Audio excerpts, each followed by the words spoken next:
Ippo steps into the sand and freezes. There's a psycho up ahead, holding two bodies in his arms. A third body lies face down. It's a horrible sight. Ippo's friend grabs his sleeve, whispering to not look, but Ippo cannot look away. Then the psycho turns his head to him, and he doesn't need to say much. He just stares at them and says, "Master, your training made me strong enough to do this." Ippo is on the wet sand, carefully cleaning his coach's mitts. While he cleans, Ippo remembers what his students first asked to train. "I want to get stronger," the boy said. Ippo feels a bit hurt. His coach once told him that having a student would be perfect after retiring boxing. Now Ippo isn't sure what to think. Once the gloves are clean, Ippo stays quiet for a moment. Then he stands up in the rain and walks over his old student, ready to take on the role his coach talked about. Ippo steps up forward, getting up close, and the two freeze, surprised to see him. He lifts his hand, and in that instant, everything goes black in his mouth. Then, whop! He slaps his student, knocking out the honor out of him, Asian style.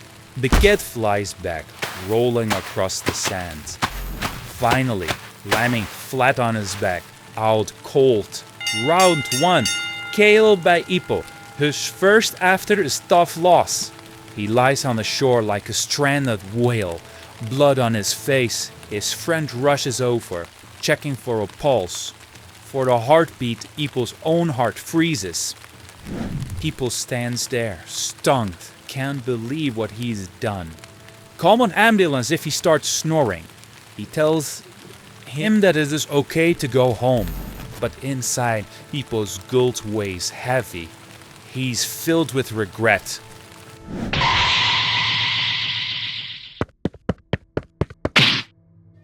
That's a really bold move. And he acts like everything is normal. He steps, bows his head, and says he's sorry for the trouble he caused. Then he turns around and heads straight for the coach's office, like it's the final boss arena. But Takamura stands there, watching him, as if he is wondering what Ippo's really up to. Ippo closes the door. Instantly, the whole gym freaks out. He sits down in front of the coach. Ippo hands back the mitts and says he's not cut out to be a leader anymore. He bows his head and asks the coach to exile him because he doesn't want the gym dragging down because of his mistakes. The coach shakes his head and replies, "Running away and saying sorry isn't enough to fix this." He continues, "It's too easy." And Ippo's eyes widen. He cannot believe what he is hearing. Suddenly, he hears a noise at the window. Ippo snaps his head towards it, ready to see what's happening. Ippo spots two baldies downstairs, looking nervous at him, and they calling him Master. These are the same guys he had the altercation with on the beach, and they say they had done some self-reflection, and they want to be trained under his guidance. He wants to start all over again, and they're pleading to get accepted. Ippo yelled for them to go home. They lied to him, and he used violence. This is not the reason why he became a boxer, and that's why they're not qualified to be one anymore. They look sad, and they told them that it wasn't just purely out of anger. It was for scolding them, and they feel so honored to be scolded by someone who did it so genuinely. Ippo goes back behind the window and looks at his coach, and the coach nods at him that he has to lead them. He comes out and it tells her that he is coming down, and the two are celebrating. At that moment, Takamura comes outside of the sound and tells him to come inside or go out. Takamura comes out and beats up the new recruits. Ippo instinctively protects them. Then one of them gets recognized like Kimura, and he's asking what he's doing here. Then Ippo is stunned and asks them if they know each other. Then a real secret comes out. Ippo just beat up Aoki's little brother. Then Aoki's brother introduces himself, and at that moment Ippo feels so ashamed of himself. It gets only worse.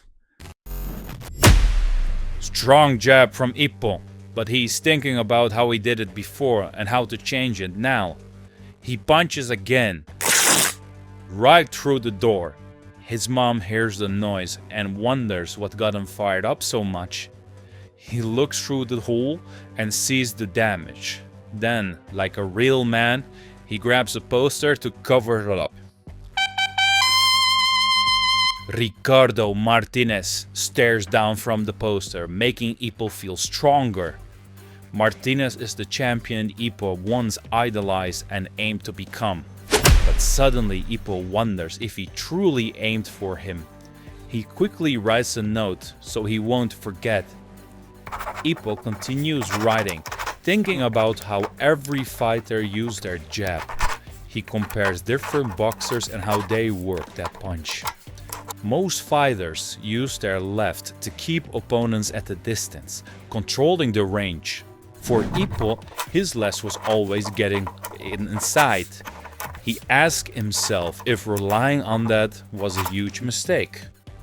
Ippo writes furiously, realizing slipping in and punching forward bit by bit wasn't his own move. It was just waiting for a chance to step in. He stops and thinks, this passive boxing. Coach never taught me this. Panic rises as he remembers fighting Datte and how he leaned in, building power. He only won because he was lucky, he admits. He asks why he didn't notice what everyone tried to teach him. His left jab wasn't just a punch, it was a one-way rush. That mistake cost him in the ring. Ippo studies his notes, comparing stances side by side. One fighter stands loose and light. His punches won't hit as hard, but that looseness lets Ippo slips in. He realized boxing isn't about winning every exchange. Head down, he admits, he still has so much to learn. Even now, these are corners he has never seen. He bows his head, scribbling furiously. Ricardo Martinez poster hangs above him. Ippo feels its weight. He's barely scratched the surface. Boxing runs deeper than he ever thought. He's on the fishing boat, enjoying the sunshine and sea air. The crew tells him to take off his hat, and he does, smiling as he cools off. With his cap off, Ippo's hair is back to normal. He feels relaxed after training so hard, and he wonders what he'll do next.